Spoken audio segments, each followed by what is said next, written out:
baryahan waxaa soo badanayay dhalinyaro la yaaban oo aan aqoon u lahayn caadooyinka dabshidka ama nayruuska iyo damaashaadka la xiriira ee istunka. maanta waxaan isla qaadaa dhigaynaa caadooyinkaas oo aan baranaynaa. waa biladaye gambarkaaga soo qaado. caadooyinkan waxay Soomaaliya ka jireen qarniyo badan.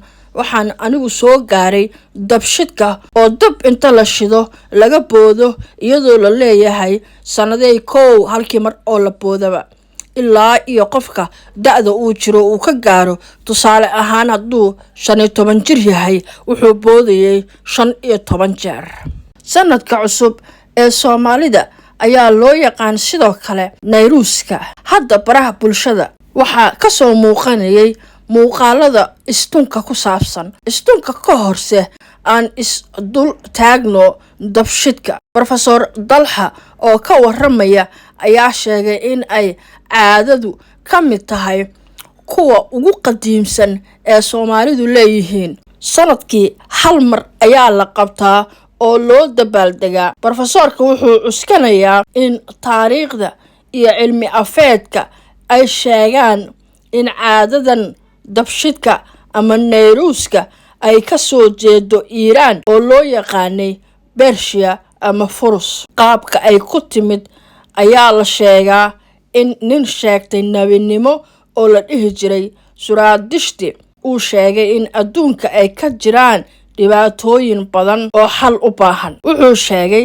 si aan uga gungaaro waa inaan u qilaaweeyaa oo buuraha u galaa.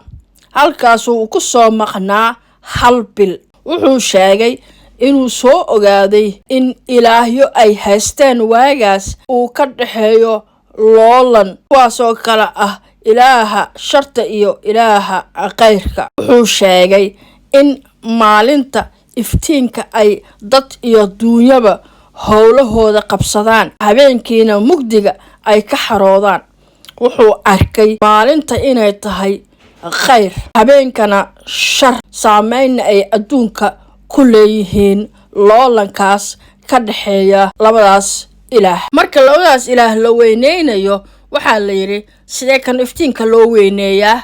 waxaana la kala qaaday qoraxda, bisha iyo dabka. waxaa la yiri haddii bisha la caabudo ka warama. waxaa la isku raacay in wixii 15 ka dambeeyo ay siday u socoto mugdi ku tagayso. waxaa la yiri qoraxda ka warama. waxaa la isla gartay inay maalintii uun joogto, habeenkiina oo mugdi yahay. markaasaa la isweydiiyey sida loo heli karo iftiin joogto ah oo sharka lagula dagaalamo. markaas ayuu Suraadishti yiri waa in dab la shidaa. kadibna maalin walba inaan dab la shidi karin ayaa la isku soo qaaday oo la yiri aan asbuucle ka dhigno. asbuucii iyo haddana bil intaba waa ay adkaadeen.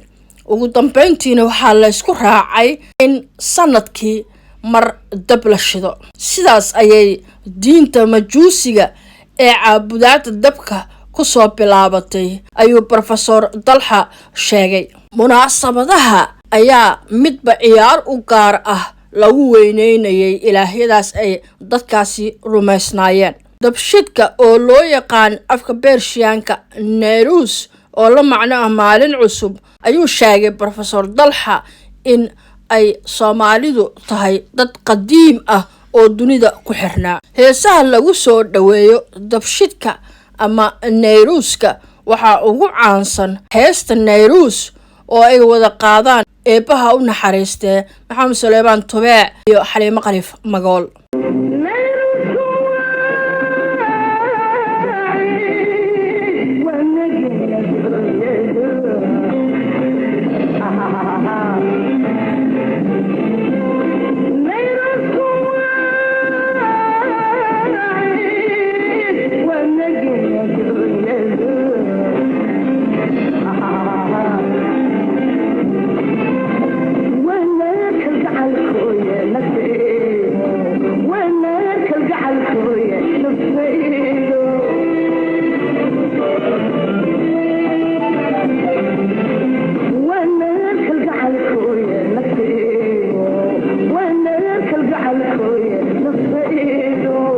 dabshidka ayaa ah kaltirsiga ama kalandarka soo jireenka ah ee Soomaalida. Dabka waxaa la shidaa bisha Juulaay oo ay ku soo aadan tahay dayrta. Ayaanka habeenka dabka la shiday ayaa loogu magac daraa sanadka. Tusaale ahaan, habeenka dabka la shidayo haddii ayaanku uu yahay Arbaco, waxaa la yiraahdaa waa sanad arbacaad. Kaltirsigan ayay Soomaalidu ku kala garataa isbeddelka cimilada, dabaylaha, badfuranka, badxiranka, xidigiska iyo afarta xilli ee guga, dayrta, xagaaga iyo jiilaalka. Sanadka cusub ee dabshidka ayaa wata dabaaldegyo waaweyn oo ugu caansan yahay istunka Afgooye oo kooxo iska soo horjeeda ay ula isla dhacayaan. Sidoo kale tartamo suugaaneed la isugu soo baxo oo waxaa jira laashin oo ah erey u dhigma abwaan marka la joogo koonfurta Soomaaliya. Laashimiinta oo iyagu caan ah ayaa waxay soo bandhigayaan suugaan kala duwan. Isku imaatinka suugaaneed ayaa loo yaqaanaa shirta. Waxaa kaloo loola kala baxaa ciyaaraha hidaha iyo dhaqanka. Suugaanta meesha lagu soo bandhigo ayaa noqota ammaan ama foorjo.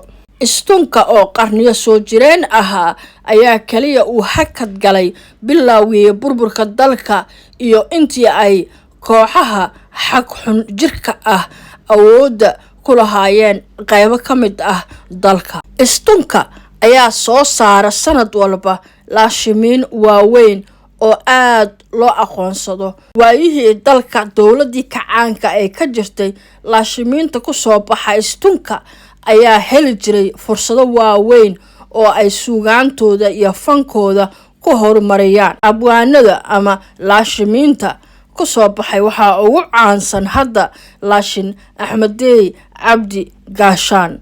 Waa biladaye hayherine isoo raac.